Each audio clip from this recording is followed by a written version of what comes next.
How's everybody doing? Everybody good? Ready to learn some bass music? All right, so thank you, Zach. That was an amazing intro. It made me sound really cool. Before I even start, I want to say, just give you a little bit of background. I've worked with a bunch of different artists as a producer, like making music for them, and then also as an artist myself.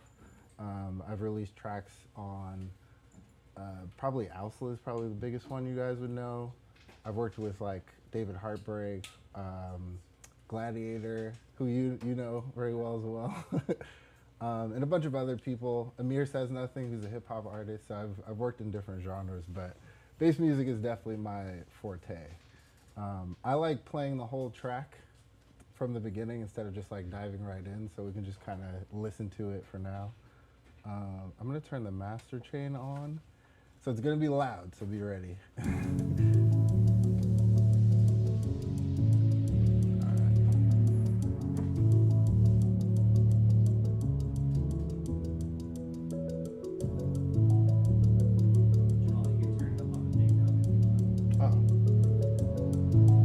Can I crank it real loud? Yeah.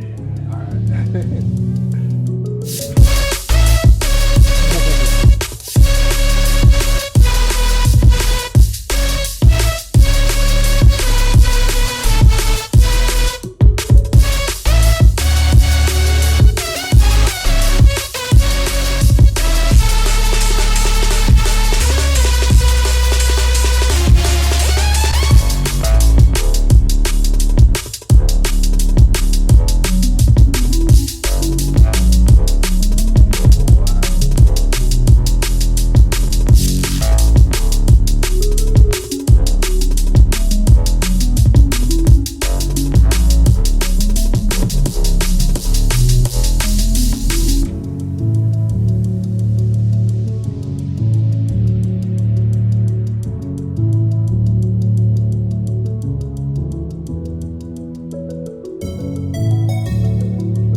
Thank you. All right, so let's start off with the pads. So something that I like doing is just starting off with, when I write chords, I usually will pull from another song that I already know. Like this one, I think the song that I use as a reference is a song by Duskus, who's like a really like vibey house kind of producer. So these chords are actually more like chill chords, but like obviously not a super chill song. In parts it does go chill, but I like the juxtaposition of like chill versus high energy. So that's kind of what I'm playing with in this. But the chords are extremely layered. That's one reason why I like Duskus's music a lot, is because it's very kind of layered and has a lot of environment to it, and it has a lot of textures that I really like. So I have just a piano, like a felt piano here. And then I have just a straight up, just basic sine wave, just to kind of fill out the mids a little, the low mids a little bit, and give it that warmth. But this pad here, this is kind of, to me, the like part that keeps the chords in the beginning interesting, and it's very quiet. And it adds a really nice texture in it. And to me, this is one of those things that especially if your mixes sound a little thin or a little bit like too minimal, where there's not enough happening in the entirety of the mix. This is a trick that I do all the time, and basically you just take like a simple sine wave or a triangle wave, and sometimes I'll do a saw wave depending on it, and then take the chords that you already have going, like that, and then throw an arpeggiator on there, and make the arpeggiator really fast. So, and then let's make sure all the notes are touching. Hit legato. But then make it super fast so you hear the chords instead of it actually arpeggiating. So you get this. Hold on, too fast. Let's turn the gate up.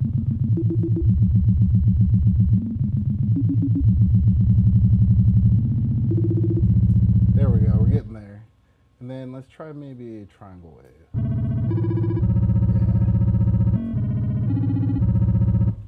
Yeah. And I'm gonna take it up an octave too.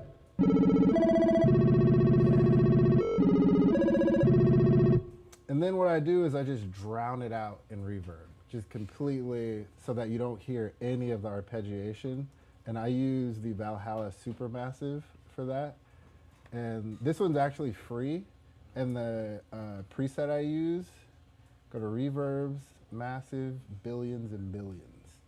And this reverb just completely washes everything out and makes it just like an ambient, pretty much mess.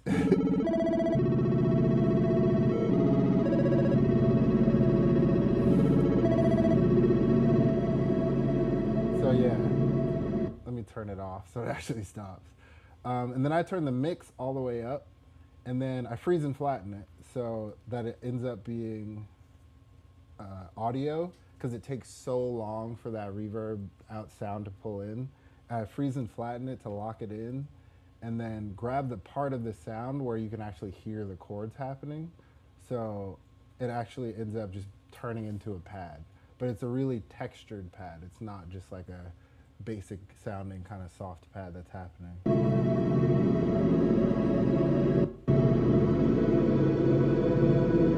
So yeah, that's basically what I did to this one. I think I changed a couple of things, couple of settings in the preset. Yeah. And so that's how I ended up with that kind of background pad thing.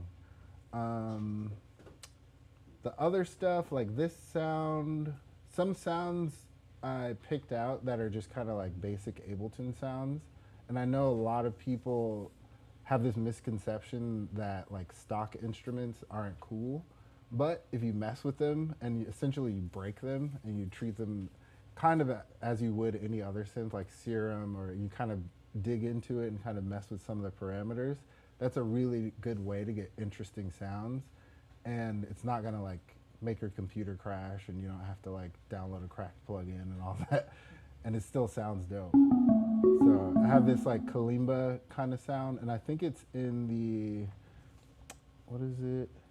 The tension or the collision. It's in the collision group here. So it's one of these. Yeah, they have like kalimbas, marimbas, like all of those kind of like xylophones, stuff like that. So this one's really good if you want like a plucky sound. And I just messed with the preset just so that it was kind of poking out in the mix, but then not like super in your face, because all this whole section of the song is kind of chill. So I didn't want it to like take over. And then with this one, I think I have the same sound I took out the device. So I took out this device, and then I just kind of messed with it more and made it more of an arpeggiation.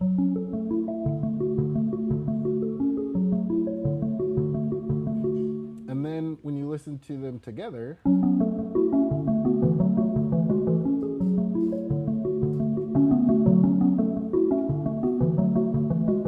and even though they're the same sound, pretty much the same sound, they're kind of separated in the mix, and I do that in multiple ways. One way is by using an EQ, because this kind of lead ARP thing, I might as well rename that lead ARP.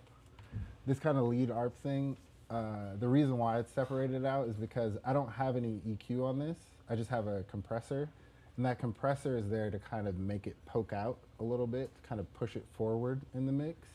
And then this one, I kind of dip it down in that 1 to 3K range so that it's ducking just under where this lead pluck sits. So even though they're the same sound, they're not physically occupying the same sonic space. They're in a completely different place. And that's how you can kind of hear the difference between the two. And I'm sending them both to the same reverb. And if I open up my sends here, I can listen to the sends. They're both going through this reverb.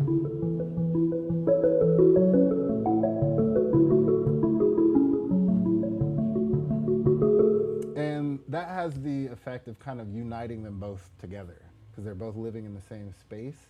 And that takes these two sounds that I've intentionally separated and then kind of glues them back together by using the reverb. So they still sound cohesive. So yeah, that's kind of the basics of the chords and the arps. That's pretty much all the like melodic elements that are in like the intro slash like breaks section. And let's move on to the drums.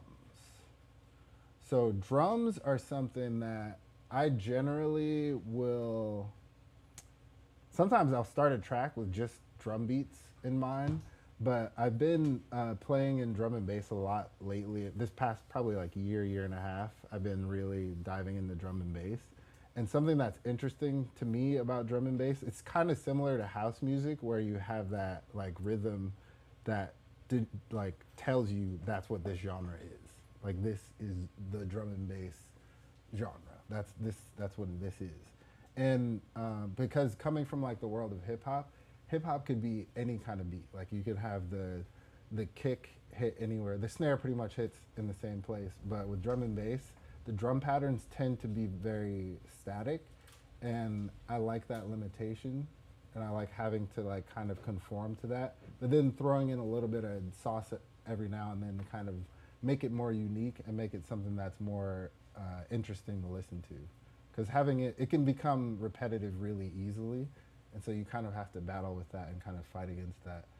And what I did was I took, the first thing that came to mind was just this hat, and even though this is electronic music, I still like to think of it, and I think this is an issue with a lot of electronic music, is that people tend to disassociate their drums with like a drummer.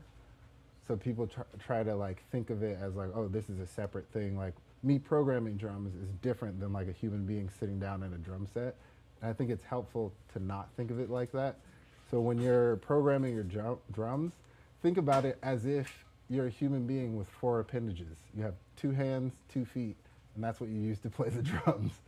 So when I think of the drums, I think about it like, could a real drummer possibly play this? Like, is this something that could actually happen? And ironically, I started with the hi-hat. I usually don't start with the hi-hat, but I found this loop. I don't remember where I got it from. That is very piercing, very loud.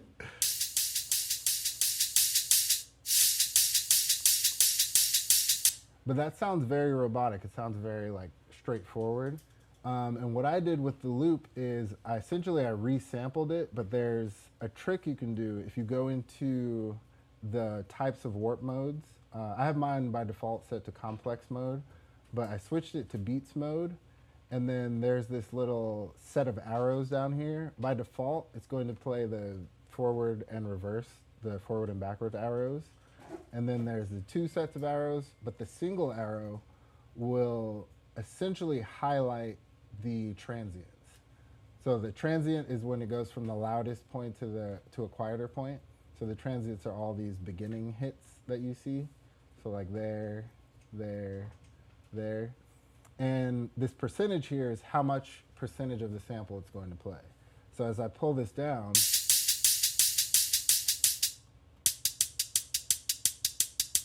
you can hear it kind of tightens up. And that's something live drummers can do when they're playing a hi-hat. And so instead of just leaving the audio alone, what I did was I recorded myself actually doing what I just did. And that's how I ended up with this here. That's why I have resample here, because I recorded from this. And I set my input on the track to resampling, as you can see here. And then hit record to actually just do it.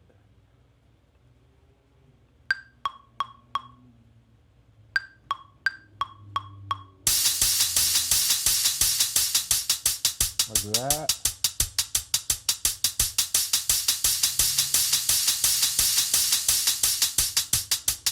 So yeah, so you guys can see in real time how it actually changes the sound, how it will cut off the end of the sound.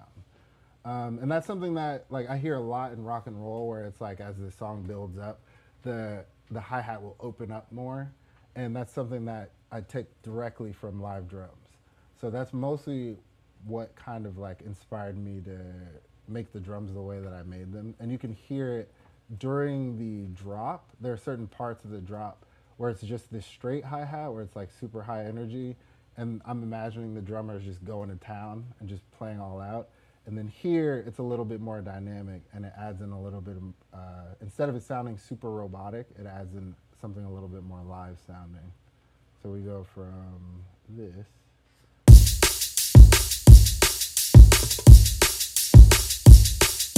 And this is the more live one.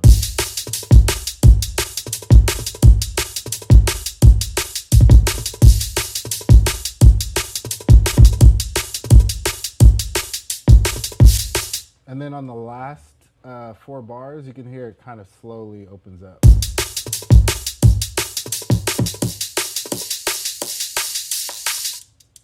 Yeah. And then in the beginning, in the intro, the hi-hat is kind of what grounds everything to a rhythm. So it's kind of, everything else is really ambient and kind of chill and like very reverbed out. But this is drum and bass, and it is something that's electronic music, so I am still planning on DJing with it. So I need something to ground me to a rhythm, to a specific rhythm. So I just have this straight hi-hat just happening right here.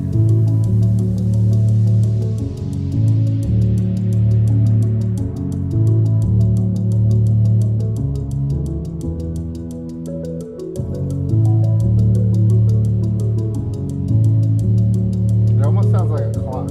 A little bit.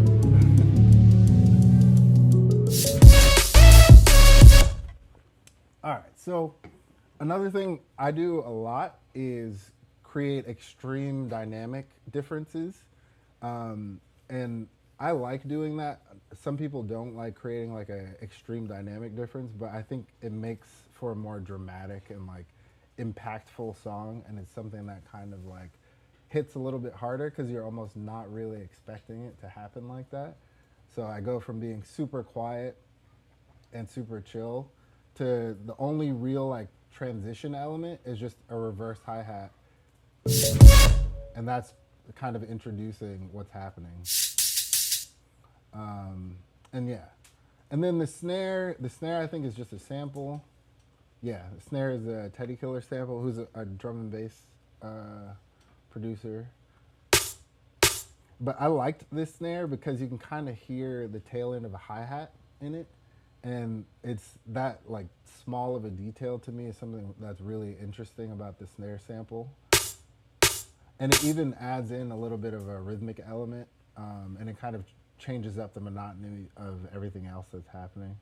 And then the kick is one of my own samples that I made, I don't know, years ago at this point.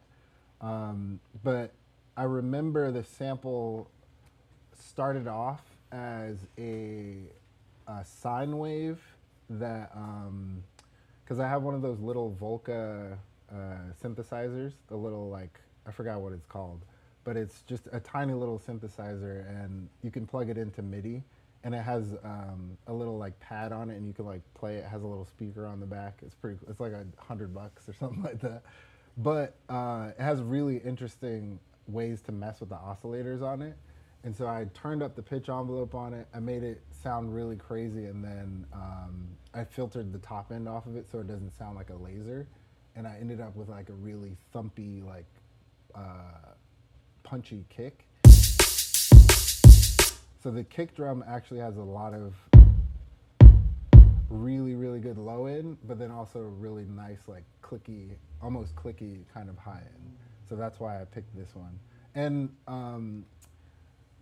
the reason why I'm spending time on this is especially in bass music, you have to think about the kick and the snare and the hi-hat and the drums and everything as like the skeleton of the track.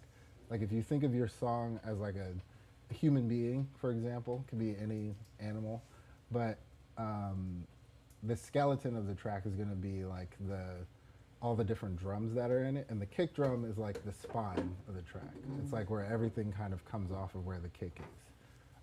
And it's kind of central. The kick and the snare are kind of like central to what the genre is and how people read the genre. Because you already heard like in the second drop of the track, it's the same drum pattern. It's literally same exact drum pattern, but it's halftime now. And that pushes it into hip hop. So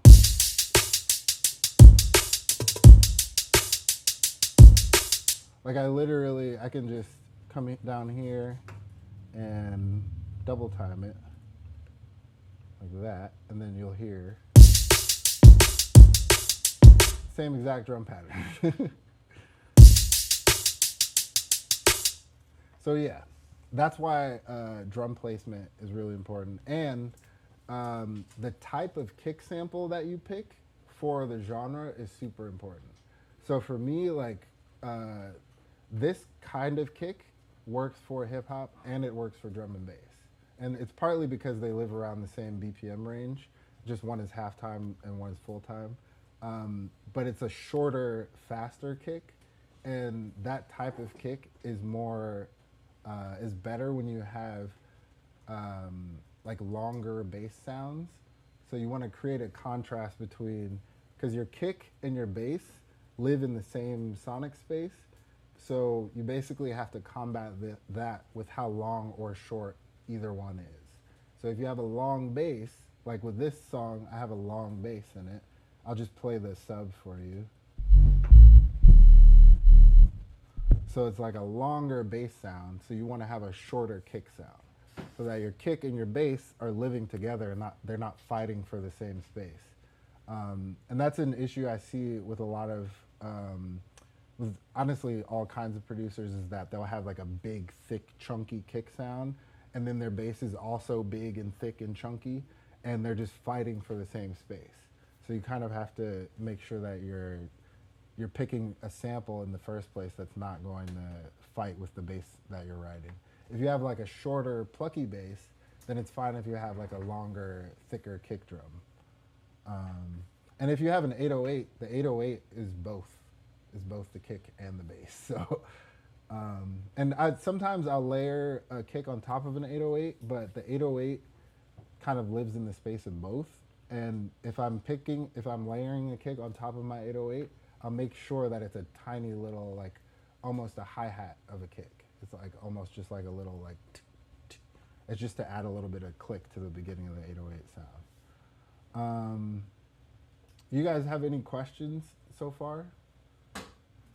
Yes. You talked a lot about all these. Oh wait, time out.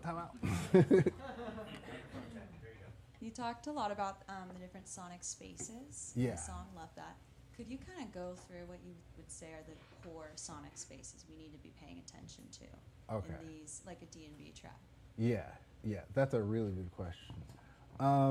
So the main, I think of it in three different ways.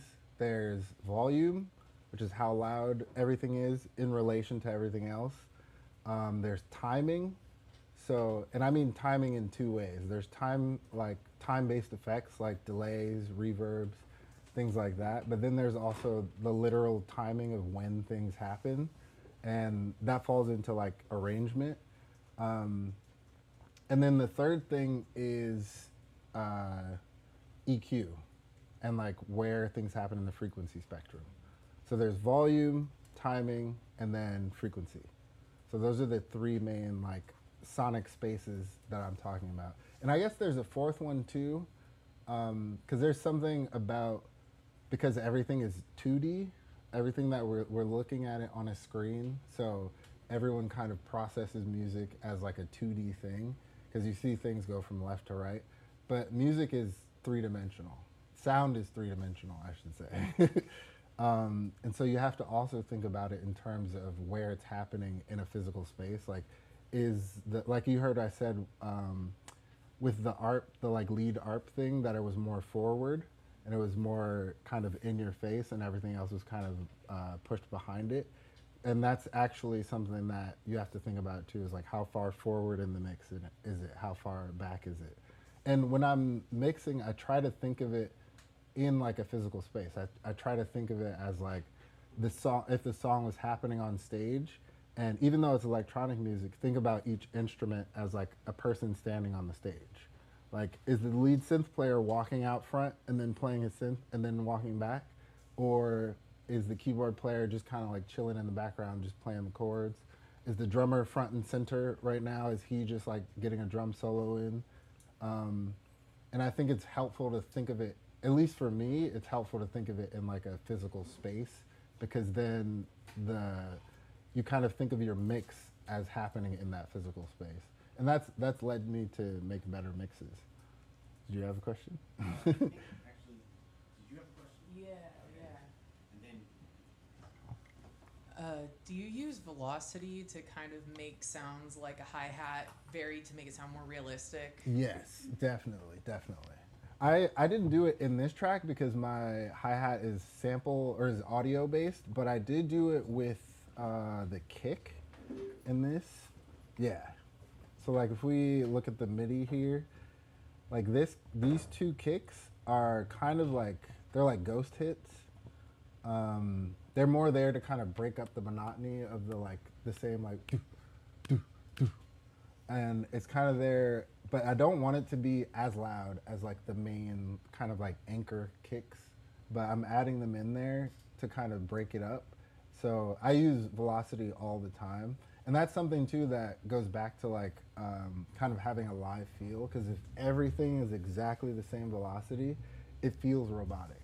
And it's really easy in electronic music to make things sound robotic, and to get away from that, just varying the velocity.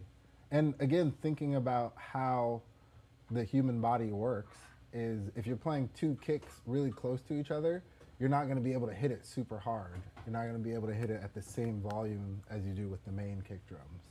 So that's why I think if you're doing like little hits like that, like lower down the velocity a little bit.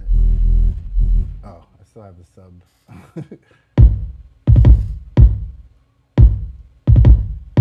Yeah. So like a real drummer could probably play that, but they're definitely gonna like tap really quickly, so it's not gonna be like a hard hit.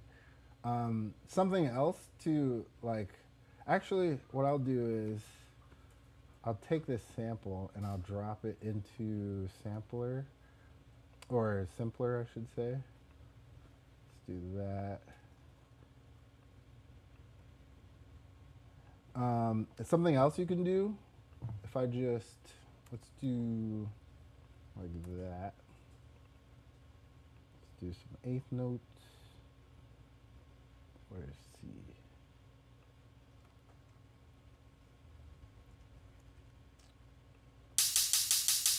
So that sounds super duper duper robotic.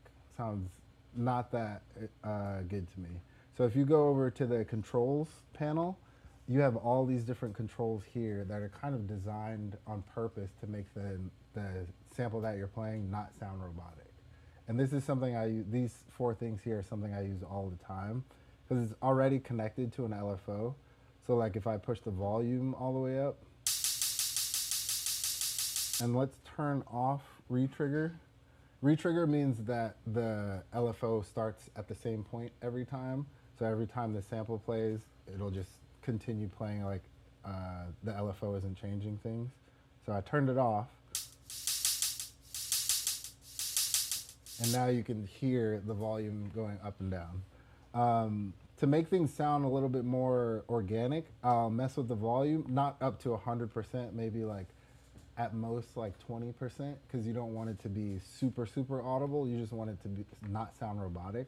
And then I'll also mess with the pitch a little bit. So.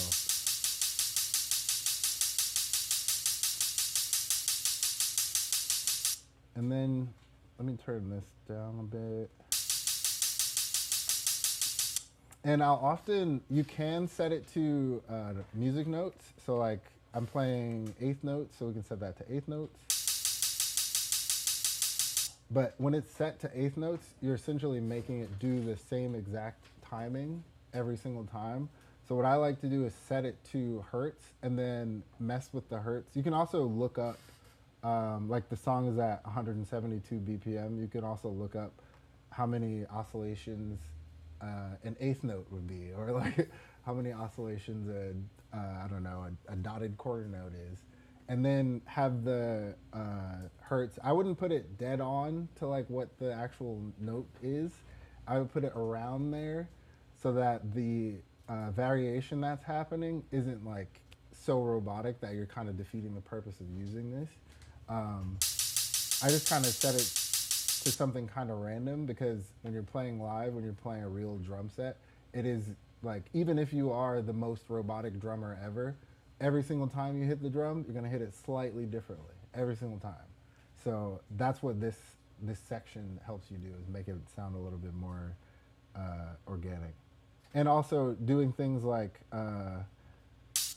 selecting, sometimes I'll just like randomly select different notes inside of this. And then if you hold Command or Control on Windows, you can slightly move them out of the grid. And also in Ableton 12, you can do Humanize down here. So you can just click that, and it'll kind of shift things around and make it not perfectly quantized. So that's another way to make things sound more organic. And then you also had a question too? Sorry. I was just gonna ask if there's a different way that you like to mess with that front to back space, rather than just changing the volume, but I feel like a lot of the techniques you just showed could work for that as well. Do you have anything else that comes to mind? Yes, reverb. Reverb is one of the main ways that I mess with front to back things, and also how I'm placing the reverb. So for example, most of the time when I'm using reverb, and I think most people, once they really like get into music production and learn music production really well, most people are going to put reverbs on their sends and returns. But one way that I will push things back in the mix is I'll put the reverb directly on the track. So like this pad that I really wanted in the background, because it's more of a texture than like an actual like melodic pad. You see I have the reverb directly on it, and then the dry wet is at 80%. And the reason why that is because in real life, if you're standing in like a cathedral or like a big open space like a cavern, and you're standing right next to someone, all that reverb is still there, but that's like for example, like if somebody's standing right next to you, that's like 5% dry wet, because they're right there, right in front of you. But if they keep talking to you and they're walking away from you, more and more of the reverb of the room is starting to come in. So you're going to hear more of the reverb than you are the actual direct signal that's coming to you. So that's what this dry wet does. That's what a dry wet does, especially with reverb. So it's kind of, if you think of it as a physical space, it's like this pad is now walking backwards in the room. So you're kind of just backing away. So you can hear no reverb on this, and then more reverb. You hear how that's kind of walking away, kind of backing off. So yeah, that's one way that I also will mess with, like how close or far away things are in the mix. Another one is compression. I know everyone thinks compression makes things louder, but really what it does is it makes things quieter. But it makes the quiet things seem louder. and that's why everyone thinks it's louder. It's basically changing your perception of how loud something is. But in this example, I used compression on this ARP, and the way I have the compressor set is I have it so that it's not, it's going to stay compressed for a longer amount of time, but the very beginning of the sound is not getting turned down. It's not getting compressed. So the very beginning of the sound is poking out, and it's like coming right in front. It's like coming forward. And then the rest of the sound is kind of leveled out. And so what that has the effect of is that it kind of pushes it forward above everything else, or in front of everything else.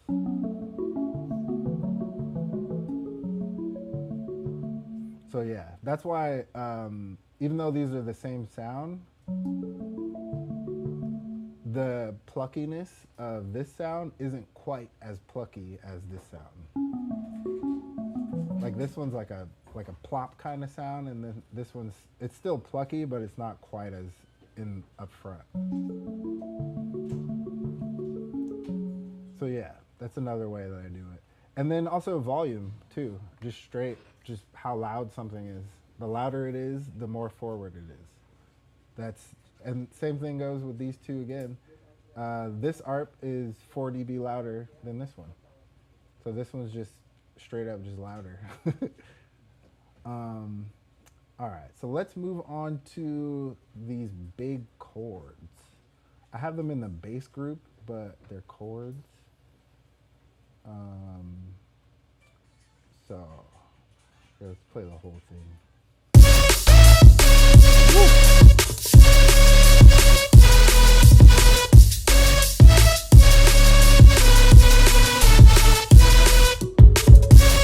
All right, so this one is complicated, but I like to work in a way that makes things as least complicated as possible. So even though the sound is very, very layered and very heavy, I like making things easy on myself by just having one MIDI clip. So what I do is I use Ableton's chains feature. So each one of these different chains is a different instrument. So this one is like the,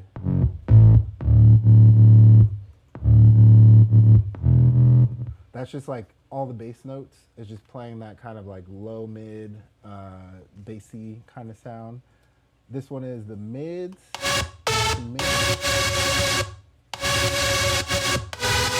and then these are the highs. And that one's playing like the melody that I have here. And then this is something that I learned from a hip hop producer a long time ago. Organs.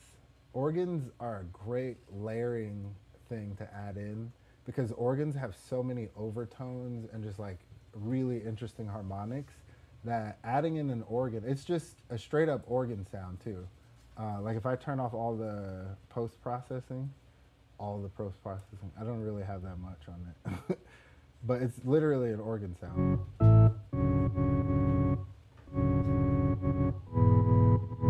Yeah, it's not really, there's nothing really happening. What is this, Analog Lab? But organs are a really good thing to layer with your more electronic sounding sounds because it fills things out and it gives it kind of a, I don't know, like to me a lot of electronic music can end up sounding cheesy sometimes, especially if you're doing like big saw synth, like big like layered saw wave things. It can get real cheesy real fast, and the organ kind of takes the cheese away. It's like it kind of like adds in this almost like, I don't know if the word is haunting, but it adds in kind of like a more serious kind of sonic texture to it. And it makes it feel a little bit more real. I don't know, that might just be completely in my head, but that's how I feel it sounds. So the way that I did this was I took an instrument, so I'm gonna create a new track. I'm just gonna use operator. And then you select the instrument and press Command G to group it. and then you click the little chains list guy here, and then you can add in as many instruments as you want. So I think I've gotten it up to like probably like 17 or 18 instruments on one rack before my computer started blowing up. But I wouldn't recommend doing that because then you're just overcomplicating things. And the whole point of this is to uncomplicate things. And what I did specifically in this chain was there's 3 different ways that you can trigger these different instruments. So the first way is the chain way, where you can actually pick an instrument and pick which instrument plays when. So right now they're all playing, but instead of it playing like me picking one instrument at a time, what I wanted to do was separate out the sounds according to where they're being played on the keyboard. So with this one, I have the bass.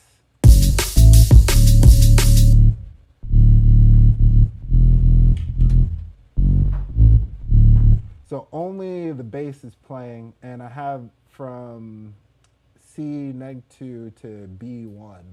So just like the lower half of the keyboard, the bass is only playing there. And as you can see, where does my instrument go? The organ is playing across the entire keyboard. So the organ's playing across everything. The mids are only playing in the middle. It's playing from C2 to C3. So it's only playing, that's like if you had one hand and you're just playing right in the middle. Wait, let me mute the sub.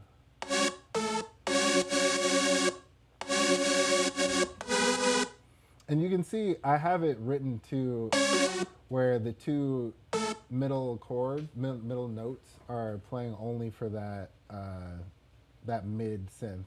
And then the high synth is playing all these higher notes. All these higher ones up there.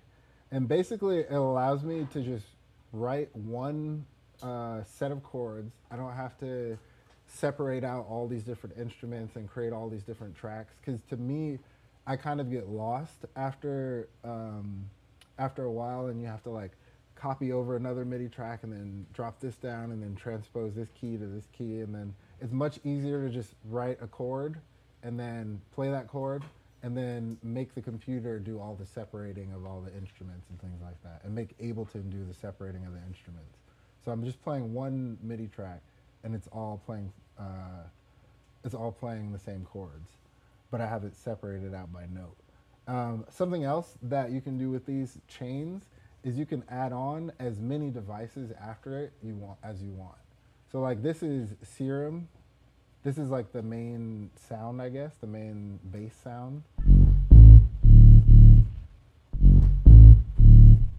And it's just a sub, and then I have a saw wave layered on top of it, and it's just heavily filtered. But you'll notice that I also have an actual just sine wave sub that's from Operator. And the reason why I have basically 2 different basses is because I knew I was gonna distort the hell out of it. And whenever you distort something, you immediately are pulling away the power from the sub. So I have this distortion off right now. So this is off, and then this is with the distortion on. So you can tell a lot of the low end kind of disappeared, especially because we have this sub here. But you can also see the volume level of the sub drops a lot when you turn on the distortion. So this is off. And we're peaking at like -5 dB there. And then when I turn the distortion on, now we're peaking at -14 on the subs. So we're losing a lot of volume level. And that happens pretty much unless you have a specific plugin that will distort without intentionally pulling away the bass. Anytime you do some sort of like saturation or distortion or anything along those lines, you're going to lose some power in the subs. So that's why I have a whole separate sub. But as you can hear, the bass is still bassing. So that's why I have this EQ here. And part of the reason why this bass is here is because all together, let me take this EQ off. If I played this all without the bass,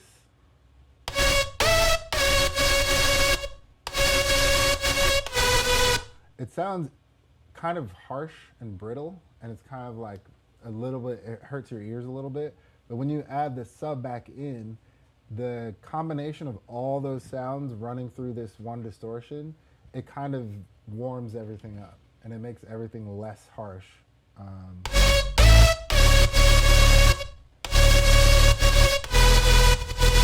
And if that bass weren't there, I don't think the distortion would like hit correctly.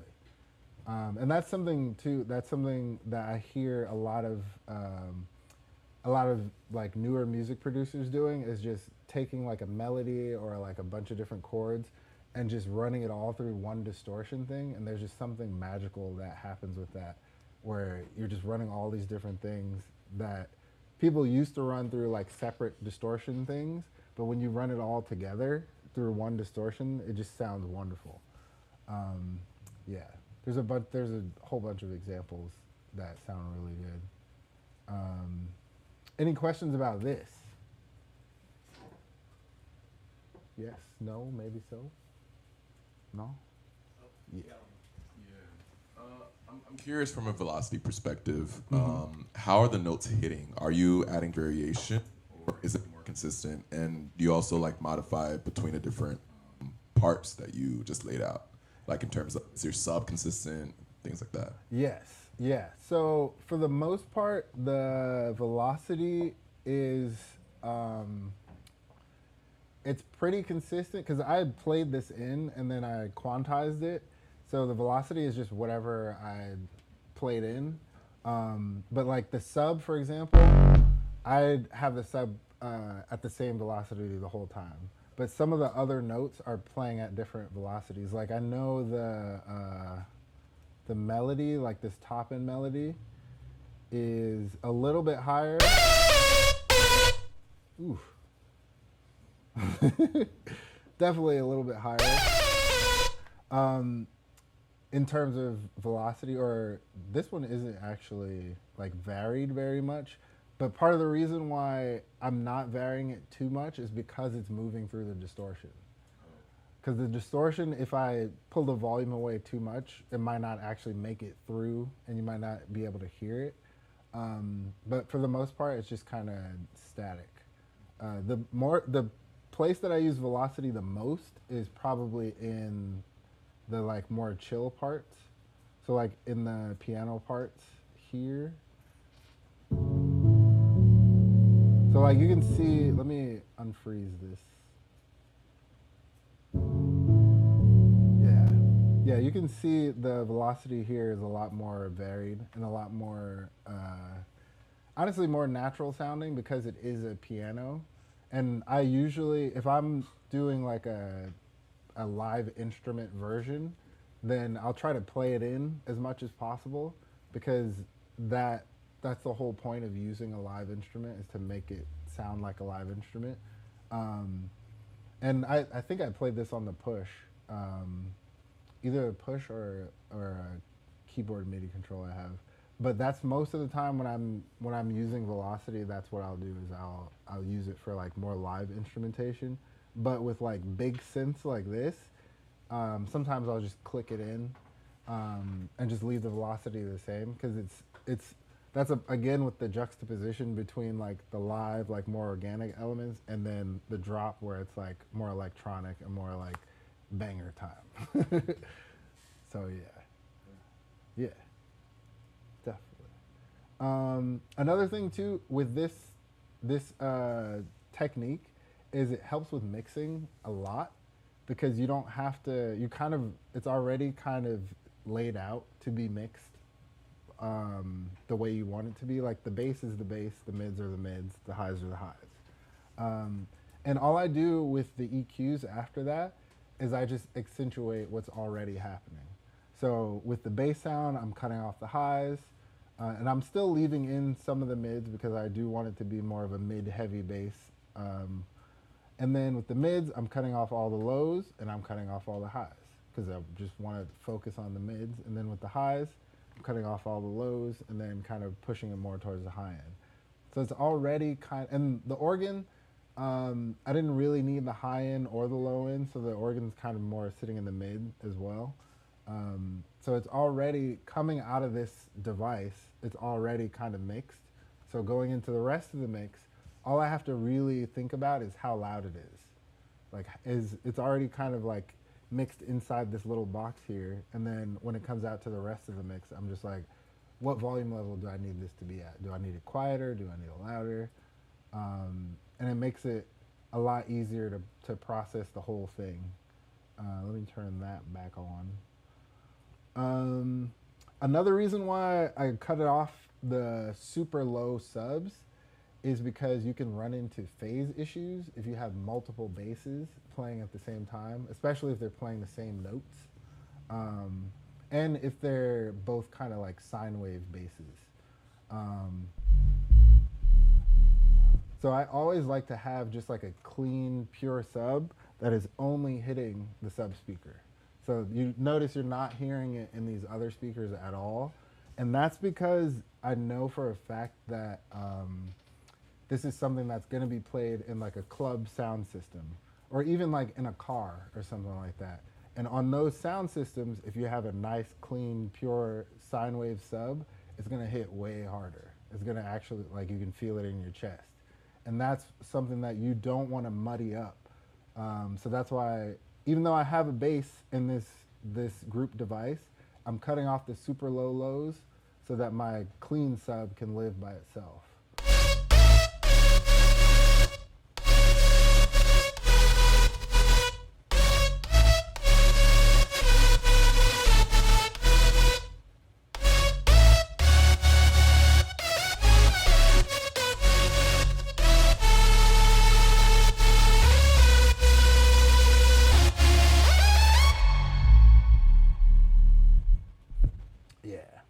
And then these two I have, do you guys know like what phase cancellation is? Like what that means? Okay. No? No. I see lots of yeses and lots of no's. So phase cancellation is, it's basically when a sound plays the same exact thing as another sound, and the sum of the two together cancel each other out. So it's actually probably easier for me to show you. Let's do operator. And I'm gonna set this to, let's do fixed. So turn all those off. And then I'm gonna say this one is plus. So that's going up first and then down. Let's duplicate that, and then let's do minus. So up first and then down, a sine wave this is going back to like high school math. A sine wave goes up in the up first and then down after. So up above 0 and then down below 0. So you can literally see the shape right here.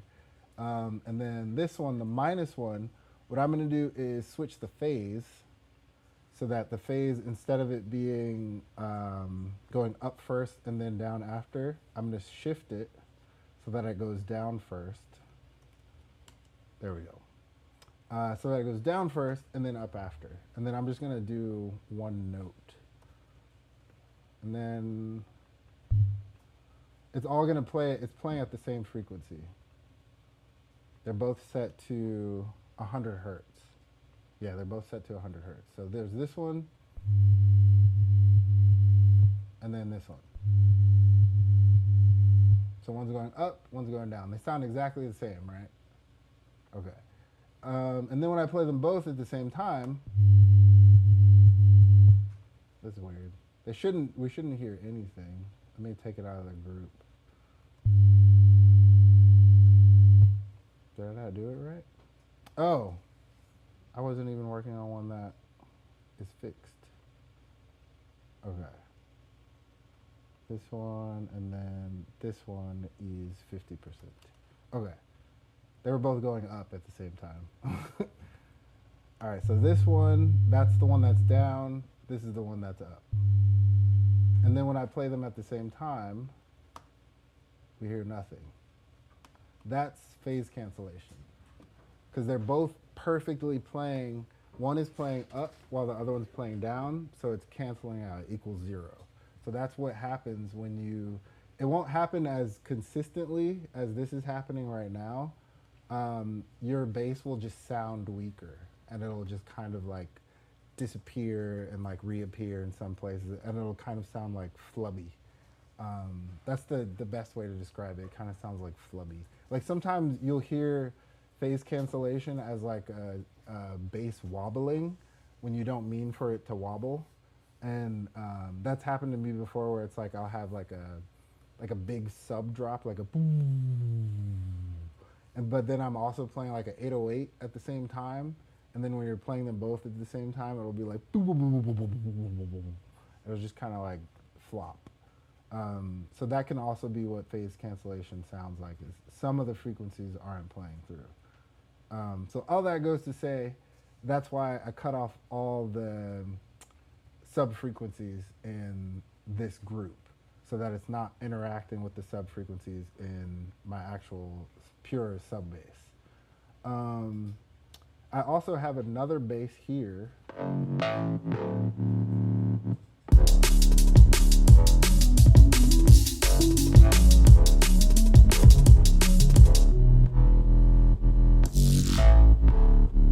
And I did the chain thing with this bass too, but I did something different. Instead of using the key option here, I used the chain option. So the chain allows you to select between multiple different sounds. So even though I'm just playing this one MIDI track, you can hear it's changing presets. It's changing to different presets. And what I see a lot of people do is they'll have a whole new track for this one sound, a new track for this other sound, a new track for this sound, and then they have like one note here, another note there, another note here, another note there. And at least for me, mentally, it's hard to keep track of what key everything is in and like how much I've transposed things, and like, is this one +5 semitones? Is this one -2? So I just got rid of all that, and I'm just writing a melody, essentially, and just assigning what note plays when. So you can add in as many different types of bass as you want. Like I can add in, let me duplicate this. And then what you do is, I wish I could zoom in on this. I don't know, because it's really, really tiny. Yeah. That looks crazy, but it works. But now you can see what's happening here. So by default, all of these are going to be lined up. So they're all going to be on the 0. So what you do is you shift these little blue things around. You can also extend them like this. And make sure you extend the bottom blue line, not the top blue line, because that's like a fade. And you can set them to specific numbers. So if I duplicate it again, I can set that to 4. That's why I like labeling things too, because then I'm keeping track of what's what. Shift that to 4. And then you want to go into map mode. So you click map, and then I assign it to one knob. And that's the part that makes it so much easier to switch between sounds. So I set my max to 4 because I have 4 different basses. And then now, all I'm doing to switch sounds is just automation, just automating. And we can zoom back out now. So now you can see this automation. This is the automation I already had. So let's put that on 2, because that bass is now the second bass. And then I'm going to open up Serum and just kind of switch to a different preset. Maybe we'll do like a Reese sound.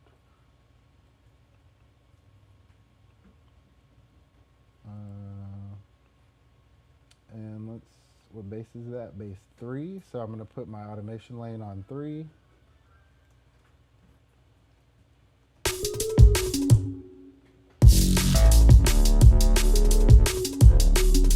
And then you can pick different sounds, whatever you like.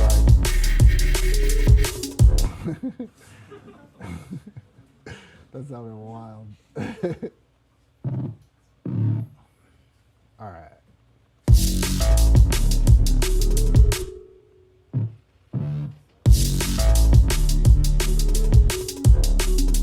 Yeah. You guys get it, right? Yeah. Okay. This is a technique too. I do a lot with like complextro and dubstep. Like this specific technique is really, really good for dubstep and complextro when you have like 30 different bass sounds happening, but it allows you to write one melody and one MIDI clip, and you can switch the bass to whatever you want. You can switch it to 30 different types of basses. Whatever your computer can handle, that's what you can switch it to. Yes. Would it switch like mid-note, or does that have to be triggered? Like if you just did one of those like, That's a good question. if you wanted a squirrely automation, is it gonna hit the note and change midway? But It could, if you wanted it to, it can, but generally it has to be triggered. Yeah. So the way that you can get it to kind of shift between them is to come back into the, let's zoom in again, come back into these bars here, and then extend the bar, and then have it fade. So then it would fade from the first note into the second note. So then if you grab that top little bar, you can have it fade from this bass into this bass. So it still is going to play, then it still is going to trigger because you have to trigger the MIDI, but the volume level will kind of shift over as you shift it from 3 to 4. So I think if I did this, that would work. Yeah, that sounds sick. I'm definitely leaving that. No, thanks for sharing this, because I've always wondered how it worked, and I've heard it in music for sure. Yeah. When it comes to the sound itself, if it has a long tail, like a release tail or something, is that going to sustain, or is it going to get cut off, or can you control that too? Oh, that's a good question. I think it will. Let's test it out. So if the tail, I think if the tail is cooked into the preset, I think it will continue.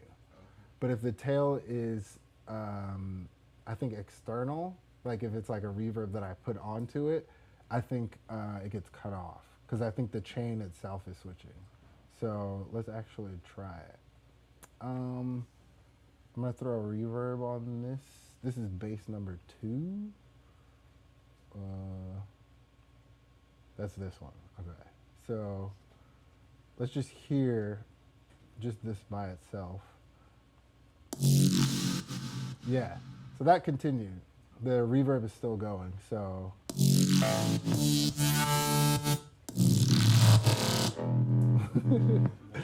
That sounds wild. Nice. I like that. Pull it down there an octave.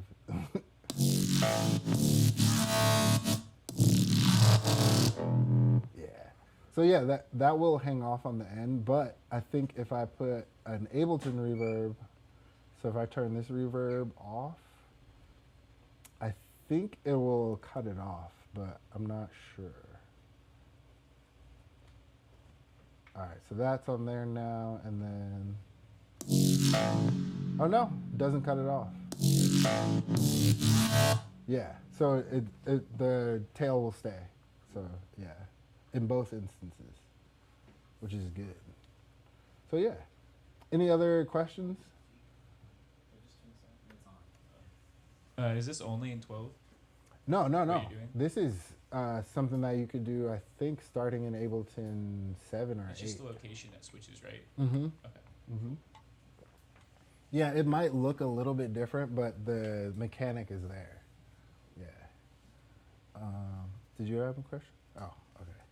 All right, so those are the bass sounds. In terms of other processing things, I can delete that. I also have everything. This is kind of moving more into mixing all the different things. Although I like to mix as I go. I think for me, sound design is intrinsically mixed with mixing. Like I know a lot of people like to separate them out, but to me, when I design a sound, I like it to fit. I like it to. Sometimes I'll write a song around the sound design, and like the sound of the sounds is what drives me to write the song. So I like mixing as I go. Um, One of the first things that I think about while mixing is just like groups. So grouping like things together. So even though like this technically is chords, like this part is chords, I consider it to be bass because it's extremely bass heavy. It's very like high energy. It's like driving the song. So that's why I have it in the bass section. And especially in electronic music and like dubstep and drum and bass, like a lot of the bass sounds are very mid heavy. Um, so I'm just like, whatever, that's gonna go in all the basses. And the way this entire session is, it helps me mix. So that's something I highly suggest you do is, this is a template that I have. Like if I open up Ableton, like brand new session, fresh new, this is what it looks like. There's nothing in the actual tracks.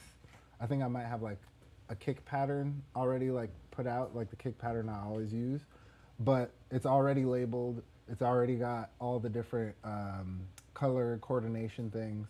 All that's already there, and all I have to do, there's already samples loaded in. Like I use this kick on every single one of my songs, at least for the past probably like 6 months. This snare rack is actually a drum rack, and it has all these different snares that I got from a sample pack years ago that I still use to this day.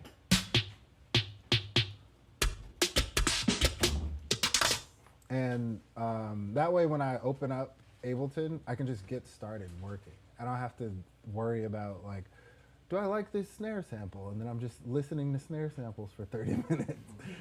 Like it's like I already have this set up, and it's just like open it up, get ready to go. And then as I'm working, then I'll start pulling in other things, or I'll switch out a sound, or like how I brought in this that specific snare. Like I found that snare as I was working on this song, and I was like, this is the one, I'm using this one. And it also makes for changing up things really easily and really quickly. So like during the second drop, like I want to change the vibe a lot, so I can just switch the snare out. I can switch it to like the trap snare.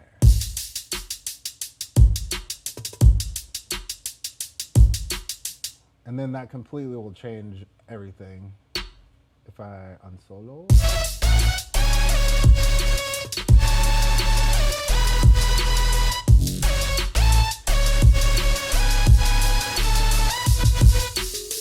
So it allows me to do stuff like that really quickly and not really having to like search through my entire like snare library.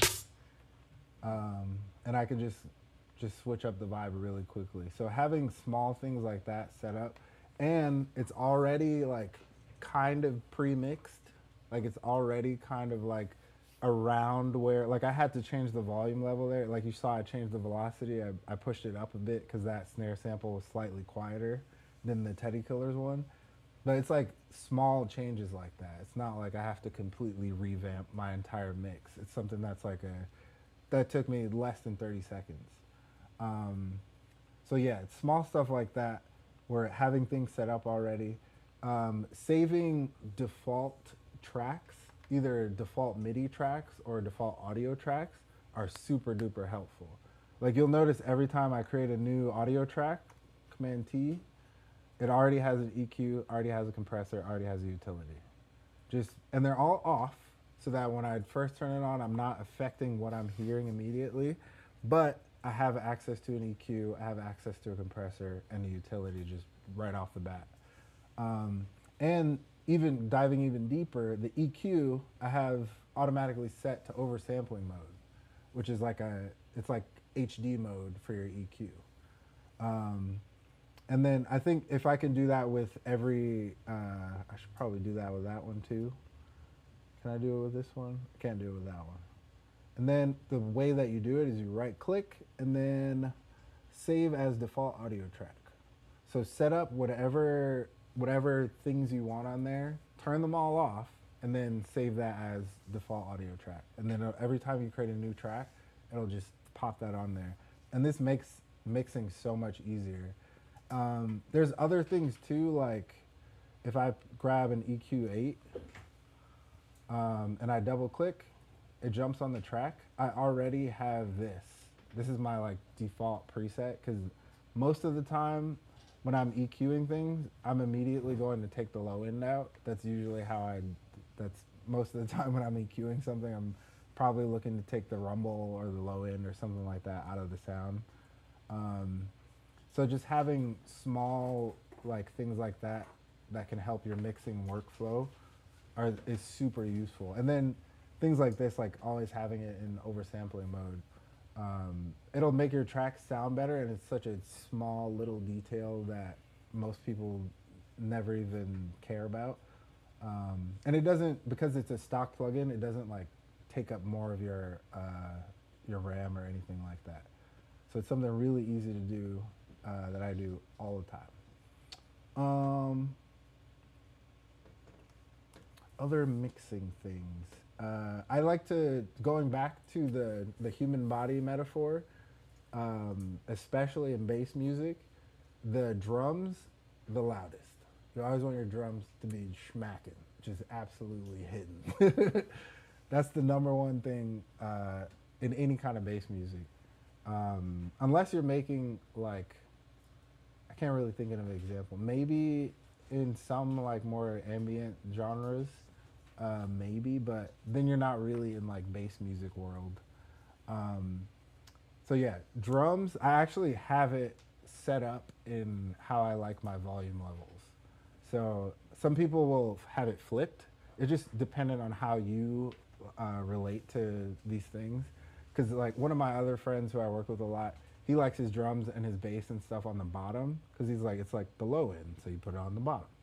And I think of it as like, oh, I want it the loudest, so I put it at the top, so I'm thinking about it first. And then when we combine sessions, they're just all over the place. So yeah, that's one thing that I think is helpful, is to just visually kind of put things where they should sit, where you think they should sit. So like my drums are the loudest, the bass is the second loudest, the leads are the third loudest, the chords and stuff are kind of sitting behind all that, and the effects are definitely the quietest.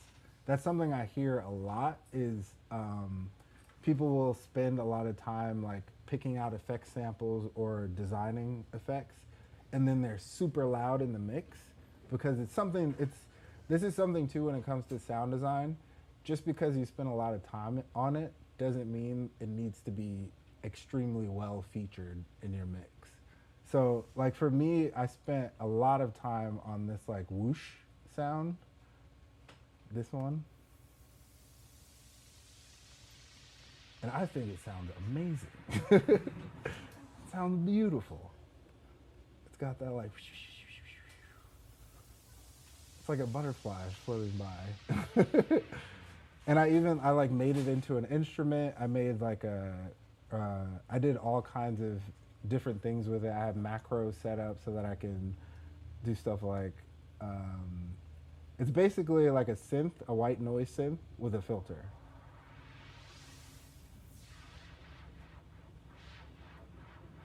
That's pretty much all it is. And there's also, I think, a frequency shifter. Yeah. And that kind of gives it that like, and then a chorus to kind of like make it sound lush. I spent a lot of time on it, but did you notice it when I played the song? Did anyone notice it? Yeah. So little stuff like that, even though I spent a lot of time on it, I'm not gonna make it like super duper duper loud in the mix. Even though I really love it and it was something I put a lot of work into, just because I put a lot of time and effort into it doesn't mean that it has to be something that's like forward in the mix. Because your effects are supposed to be kind of like, they're supposed to kind of guide the energy of the song. they're not supposed to like tell you what the energy of the song is. It's just supposed to be kind of like, this is about to happen. It's like a guide through the forest. It's not actually like, you go here now. So, yeah. So like you can tell it's there, but you're listening more to the piano and more to the lead. And now that I've pointed it out, like all of you can hear it. But it's very quiet in the mix.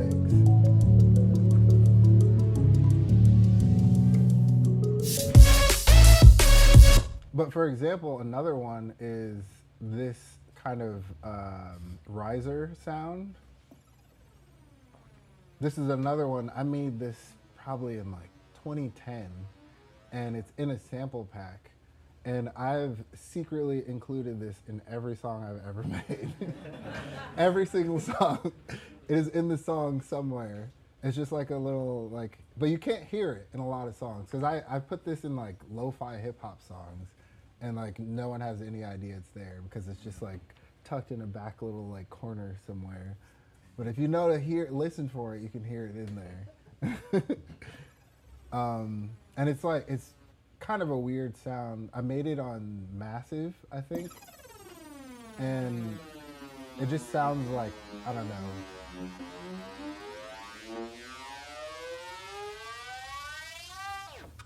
But if that was really loud, that would mess with the vibe. You know what I mean?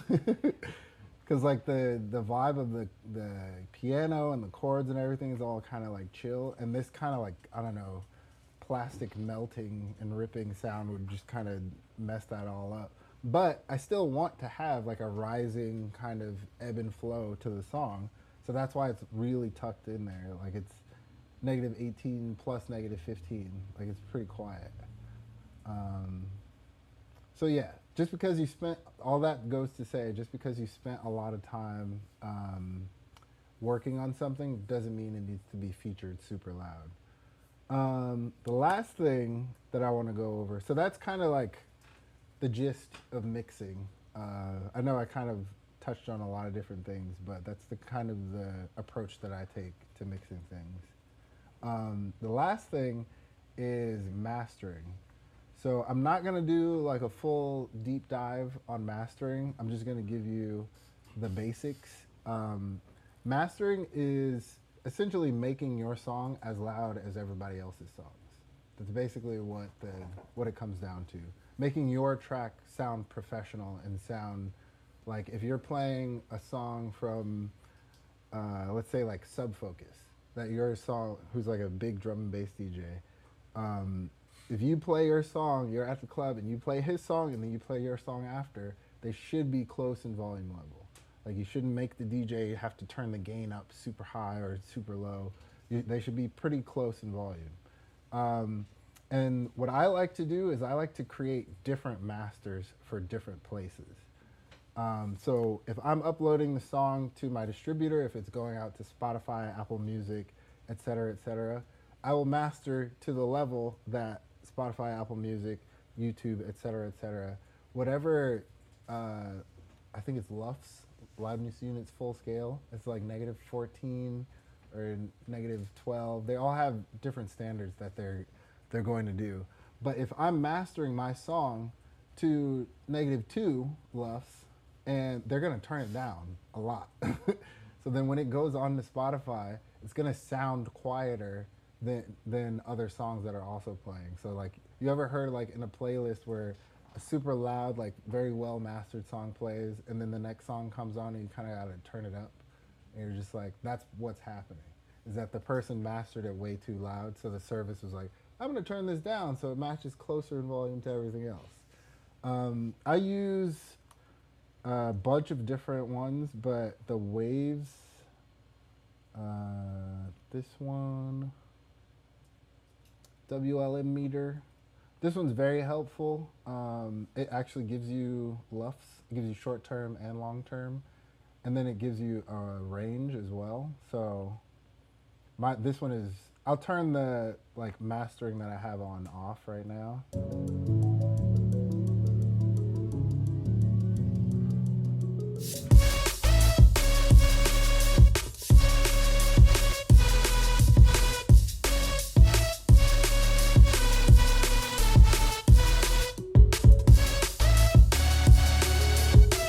So this volume range is actually pretty good to upload to like Spotify and Apple Music and all that stuff.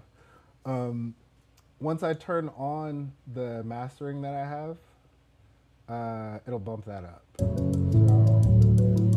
let's reset.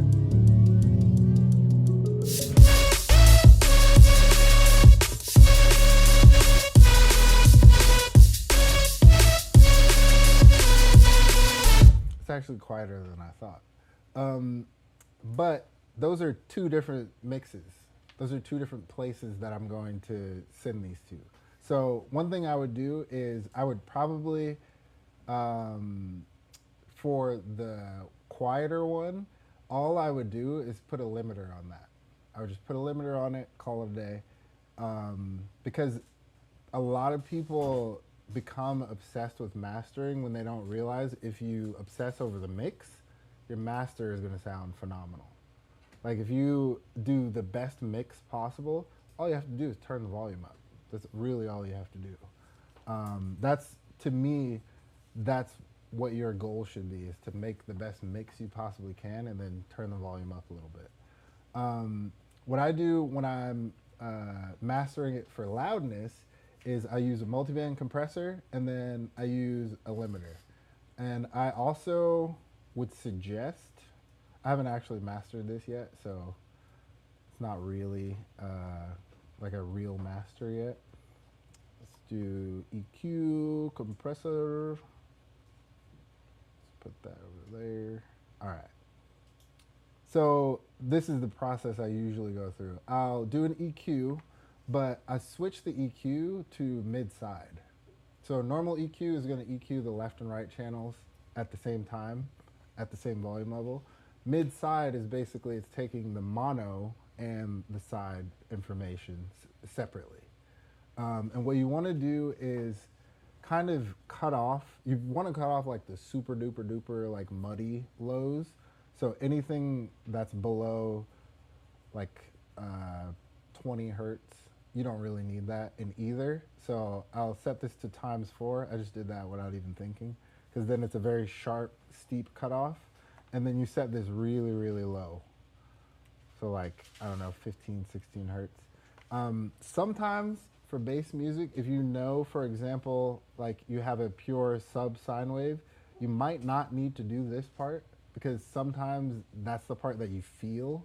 That's not the part that you hear. But if you notice in your track that it's kind of rumbly and kind of like doesn't sound good on the low end, then you want to chop off that super low end. And the same thing for the side. So right now it's on mid, then you click it, switch to the side, cut off the lows. But on the sides, you can cut off more of the lows, because you want to kind of aim your bass down the middle, because bass is non-directional. Like you can't tell, like you can tell what direction like a hi-hat is. Like you can tell if it's in your left ear or your right ear. But bass, you can't really tell like the directionality of it. Like if I pan my bass all the way to the left, it'll make the whole song sound like it's leaning to the left. It's not gonna be like, oh, now the bass is playing on one side.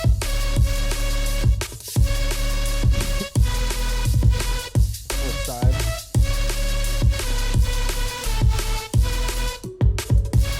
So yeah, didn't it feel like it went from like this to like now it's doing this? So that's basically the non-directionality of bass. So we want to aim it as much down the middle as possible, so I'm cutting off the lows doing that. Something else to do with the mids, if I had a singer on this, which I don't yet, in the mids I would boost the kind of 1 to 3K range just a little bit, just an teensy bit. You have to actually listen to the song and customize it to what you're hearing. But I generally, if I'm making volume changes, I don't want to, excuse my French, but I don't want to fuck up the mix I spent hours already doing. So if you boost it too much, you're going to completely mess up the balance of everything that you had going on. So I wouldn't do that. I try to not change things by more than 3 decibels-ish. Like, you can push it more, But I would suggest like stay within that like 1 to 3 decibel range, and that's with boosts or cuts. That's with either way. Um, so yeah, and then especially in electronic music, I don't know why, but when I look at a lot of songs that I really love, there's always kind of a dip in like the 200 to 400 hertz range. And when I try it on my songs, it tends to have this effect of like adding clarity to the whole mix. Um, and I don't know why that is, but it kind of like just dipping it down in that section. Let me switch this to bell. And I usually tighten up the bandwidth. So this Q here, for the high end boost, I have like a very wide Q, so it's kind of taking everything up, and it kind of sounds a little bit more natural. But then for that little bit of a dip, it's also song dependent. Sometimes I don't do it on certain songs, but I just listen to see, does it actually clear things up? Does it actually do anything? And I'm not in the best listening position right now, so I can't really tell if that did anything. But yeah, that's something that's to just keep in mind that you can do that can help kind of clean things up. But I don't do that on every single song. Another thing that I like to do is the high end. I like my high end nice and crispy. So I'll have to boost it a little bit. And then a lot of people will use they'll use this curve to boost all the highs of the high end, but I like using the bell curve, but then setting the bandwidth to 1 and then boosting the gain of that.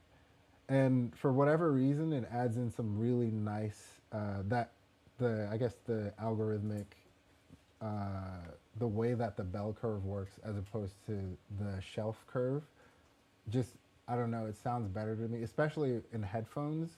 It's like it adds in a nice high end, but it's not like a harsh high end. So yeah. Same thing goes on the sides. The sides is where you kind of want to add in a little bit more of the high frequency information. So you can do that little dip here as well. Which one is this? Yeah. So you can add that dip in on the sides as well. I always will definitely boost the mids, especially on the sides, because that's where most of that stereo width information is coming from. And then on the high end, I'll do the same thing again, set the width to 1. And this is where I kind of break my own rule, where I'll set this to 20,000 hertz, which is the maximum of human hearing. And then I'll boost that even more. And that is just to taste. So that's the one place where I'll actually break the 1 to 3 decibel rule. Because you can boost on the sides for whatever reason, and it won't sound too harsh. It won't sound too sibilant. I'm not sure. There's probably some mathematical reason why, but I don't know it. I just know it sounds tight. So like usually, if you EQ'd something this crazy, it would hurt your ears. But for whatever reason, it sounds nice. So yeah. And it adds a nice crispy high end. So this is without it. This is with it. And then multiband compression, it's essentially like a EQ and a compressor put together. And I just straight use the Ableton preset multiband compression. So audio effects, let's get out of the search. Where is it? Yeah, multiband dynamics, and then just literally use the multiband compression preset, and then I will adjust it to my song. So if I think the highs need to come through more, I'll turn up the high output or the lows or et cetera, et cetera. And then I'll adjust the thresholds.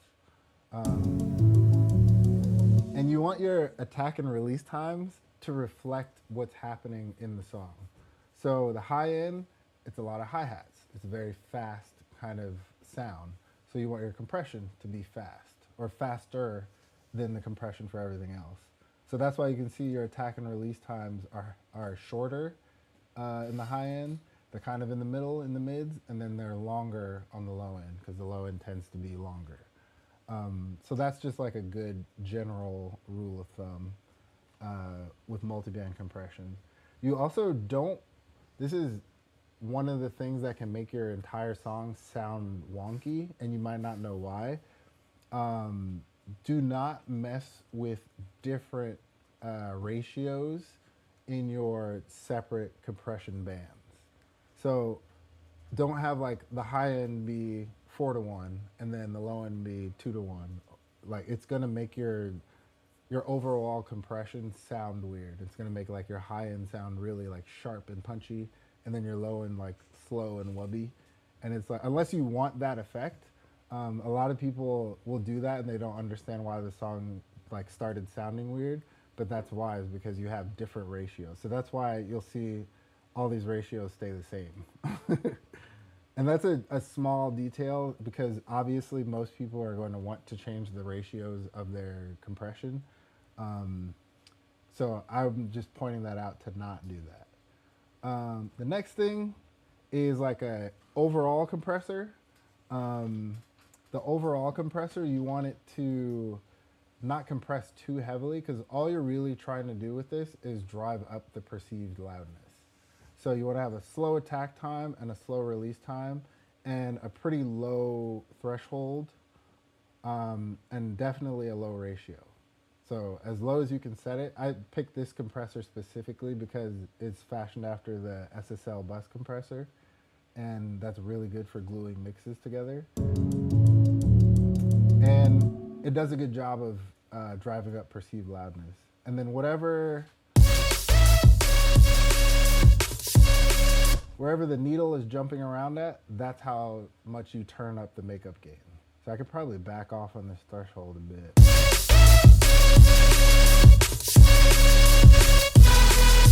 So yeah. And then last but not least is limiting. So limiting makes it so that your song doesn't clip. And what I like to do is set the actual output of the song to just below 0. So it's set to -0.1 because on a lot of older systems that aren't digital systems like car radios or just like old stereos and stuff like that, if you actually hit 0, it'll start distorting and it'll start actually clipping. And something too, especially if you're playing in clubs, a lot of clubs have older sound systems that are analog-based sound systems. So if you're hitting at 0 with your song, you could just be clipping and not know that it's clipping. So I always set my actual output volume to -0.1. And then the limiter, you want to limit it to 0. And yeah, that's the last thing with mastering. Just always make sure you limit it. So yeah, that's it. Thank you all for coming. Appreciate you guys.